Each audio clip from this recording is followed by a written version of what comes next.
আসসালামাইকুম জি ভিউয়ার্স, এই ভিডিওতে আমি এক্সেলে খুবই গুরুত্বপূর্ণ একটি ফাংশন, সেটা হচ্ছে কাউন্ট। এই কাউন্ট নিয়ে আলোচনা করব এবং এই কাউন্টের মাধ্যমে কিভাবে আমরা কাজকে সহজ করতে পারি সেই বিষয়টা দেখব। কাউন্ট অর্থ হচ্ছে গণনা করা। তো আমরা এখানে ভিউয়ার্স এই যে টেবিলটা দেখতে পাচ্ছেন, এই টেবিলে চাচ্ছি যে কতগুলো সেল আছে আমরা এটা গণনা করব।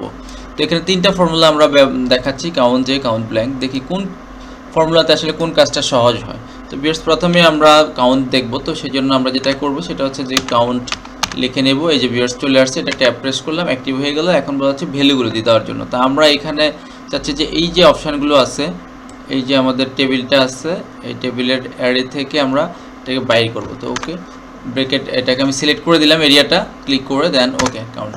তো ভিউয়ার্স এখানে আমরা দেখতে পাচ্ছি মাত্র আমাদের এখানে 24টা সেল। তো ভিউয়ার্স এখানে আমরা যদি একটা জিনিস চিন্তা করি, এখানে কিন্তু আমাদের রো আছে 1 2 3 4 5 6 7 8 9 10 হিসাবে চিন্তা করলে এখানে কয়টা আমাদের 1 2 3 4 40টা হওয়ার কথা, কিন্তু সে শুধু কাউন্ট করেছে শুধু এই সংখ্যাগুলোকে।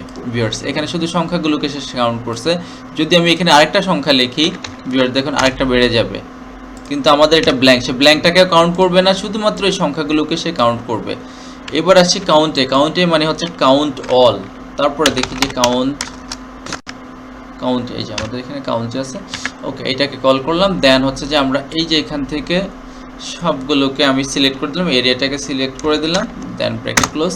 এইবার হচ্ছে 34টা ভিউয়ার্স, আরও 10টা বেড়ে গেল। এই যে 24টাকে সে কাউন্ট করলো, এখানে 24টা আমাদের এই যে সংখ্যা ছিল, সাথে হচ্ছে যে এই যে এখানে 10টা আছে, এই 10টা টেক্সটকেও সে কাউন্ট করতে পারে। সব কিছুই কাউন্ট করলে শুধুমাত্র ভিউয়ার্স এই ব্ল্যাঙ্কগুলো ছাড়া, ব্ল্যাঙ্ক এই যে অপশানগুলো ব্ল্যাঙ্ক আছে এখানে, ওটা 1টা 2টা 3টা 4টা 5টা এই যে 6টা, এই যে কাউন্ট এগুলো ছাড়া সে বাকিগুলোকে কাউন্ট করে দিয়েছে। তারপরে হচ্ছে যে আমাদের কাউন্ট ব্ল্যাঙ্ক, এই যে আমরা একটু নিচে চলে আসলাম, ওকে ট্যাপ প্রেস করলাম, দেন হচ্ছে এই এরিয়াটাকে আমরা দেখি সিলেক্ট করে দিলাম, ওকে। এবার সেটার মধ্যে ব্ল্যাঙ্ক আছে ভিউয়ার্স কয়টা? 6টা। এখন আমরা যদি কখনো চাই যে এখানে আমরা সবগুলোকে কাউন্ট করব, কাউন্ট অল,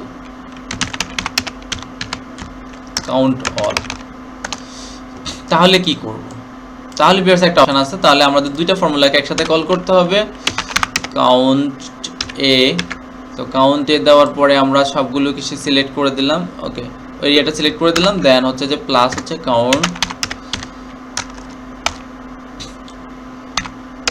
কাউন্ট ব্ল্যাঙ্ক, এই দুইটা সমন্বয় ভিউয়ার্স আমাদের করতে হবে। এবং আবার এরিয়াটা সিলেক্ট করে দিলাম ভিউয়ার্স। এবার দেখতে পাচ্ছেন 40টা, এখানে 4টা আমাদের 10টা করে প্রত্যেকটা রো, 10টা করে রো আছে, মানে 10টা করে সেল আছে প্রত্যেকটা কলামের মধ্যে। তো সেক্ষেত্রে দেখা যাচ্ছে যে এই যদি আমরা চাই যে কখনো একেবারে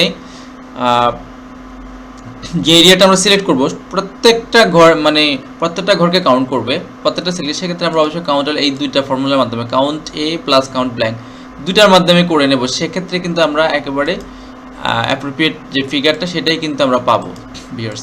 তো ভিউয়ার্স আশা করি আপনারা বুঝতে পেরেছেন যে কাউন্ট এ, কাউন্ট ব্ল্যাঙ্ক, কাউন্ট অল দিয়ে কাউন্ট এই ফাংশন দিয়ে আসলে কীভাবে কাজকে সহজ করা যায়।